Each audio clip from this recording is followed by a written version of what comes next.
थोड़ी सी पंक्ति से अपनी बात को आगे बढ़ाऊंगा कि जीत पक्की है, कुछ करना है तो डटकर चल, जमाने से जरा हटकर चल। जीत पक्की है, कुछ करना है तो डटकर चल, जमाने से जरा हटकर चल। अरे लीक पर तो सभी चलते हैं, कभी इतिहास बदल कर चल। बिना काम के मुकाम कैसा, बिना मेहनत के दाम कैसा, जब तक ना मिले मंजिल राहों में राही आराम कैसा। सोच मत साकार कर, अपने कर्मों से तू प्यार कर। सोच मत साकार कर, अपने कर्मों से तू प्यार कर।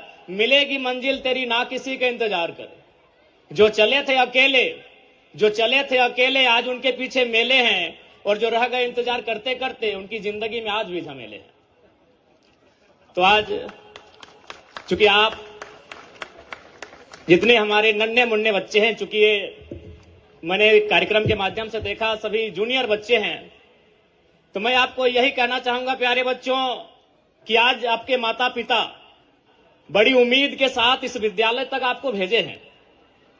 चूंकि आज ये अच्छा लगता है कि अब माता पिता वो काफी जागरूक हो चुके हैं, वो अपने बच्चों के भविष्य को लेकर काफी संवेदनाएं रखते हैं, और वो अपने बच्चों के लिए बेहतर कपड़ा, बेहतर जूता का चयन करने से पहले बेहतर स्कूल कॉलेज का चयन करने लगे। अच्छी बात है। तो जब आपको स्कूल तक भेजते हैं तो आपका एक कर्तव्य बनता है कि आप जिस कार्य के लिए गए हैं उस कार्य को संपादित करना है। आज आप इन आंखों में, छोटे छोटे आंखों में बड़े बड़े सपने लेकर यहां तक आए हैं, और वो बड़े बड़े सपने तभी साकार होंगे जब आप उसके लिए लगातार मेहनत करेंगे।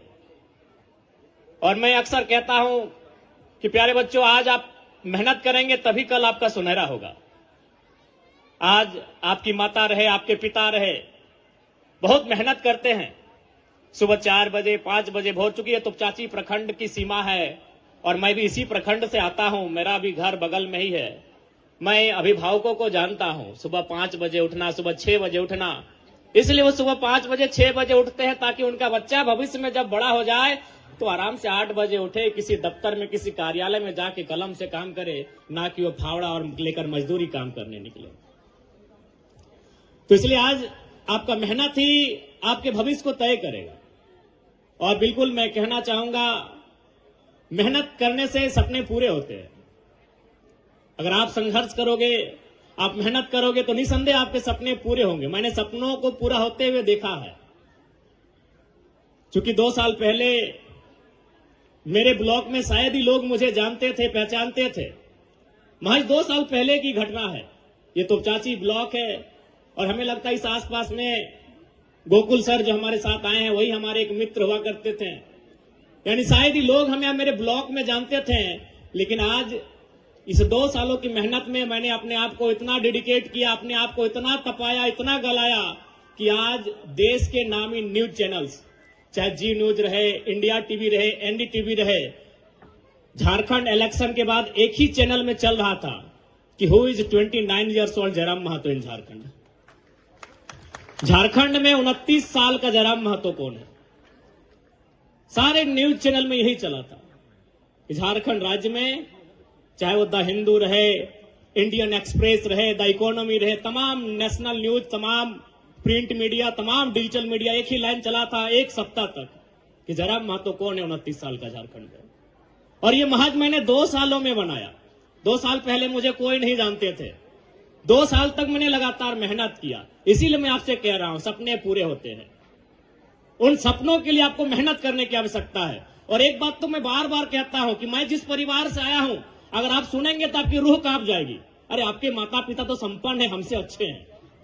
मैं जिस परिवार से होकर आज एमएलए की कुर्सी तक आया हूं, आज मैं इस राज्य के सर्वोच्च सदन का मेंबर बना हूं, अगर मेरे परिवार को आप जानेंगे तो आपकी रूह कांप उठेगी।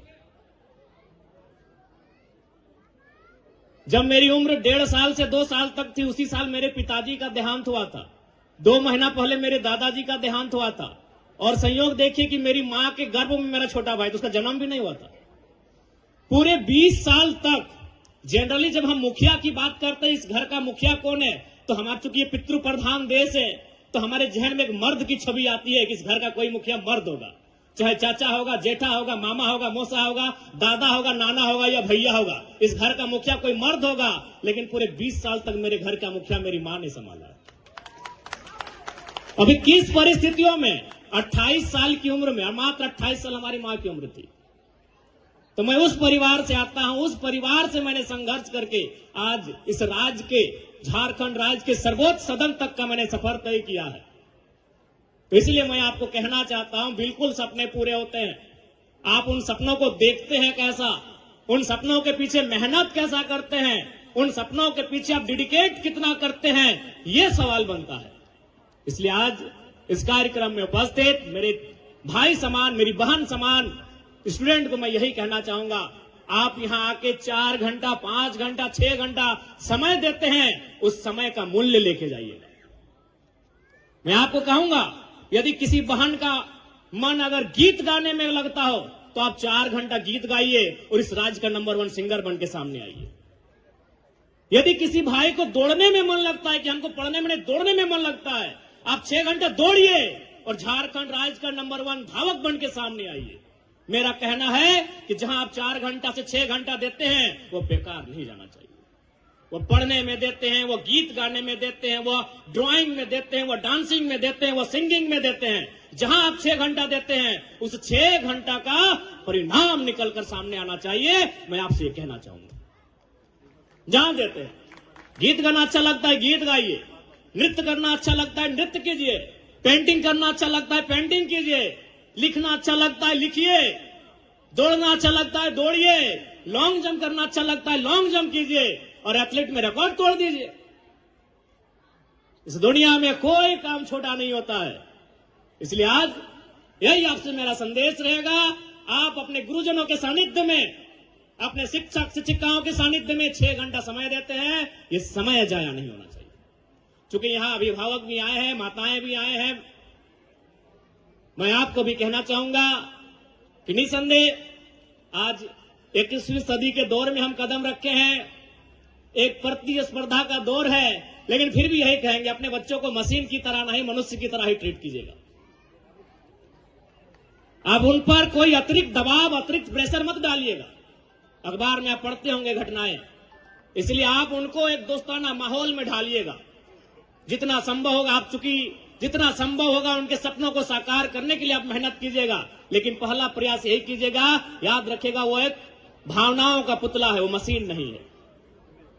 इसलिए उनका सपोर्ट कीजिए, बिल्कुल सपोर्ट कीजिए, क्योंकि सबसे पहला सपोर्ट माता पिता का होता है।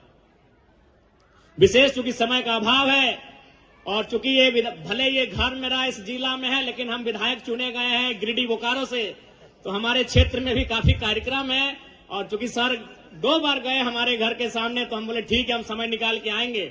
और फिर हम थोड़ा सा समय का अभाव है, माफी चाहेंगे। पुनः आज के इस कार्यक्रम में हमें आमंत्रित करने के लिए तमाम विद्यालय परिवार का आभार व्यक्त करते हैं। उपस्थित तमाम अभिभावकों को मेरा संदेश रहेगा, बिल्कुल अपने बच्चों को शिखर तक ले जाने के लिए आप उनके संघर्ष के साथी बने, उनके संघर्ष के सहयोगी बने। और जितने भी हमारे छोटे नन्हे मुन्ने बच्चे, हमारे भाई बहन हैं, आपको यही कहेंगे, अपने सब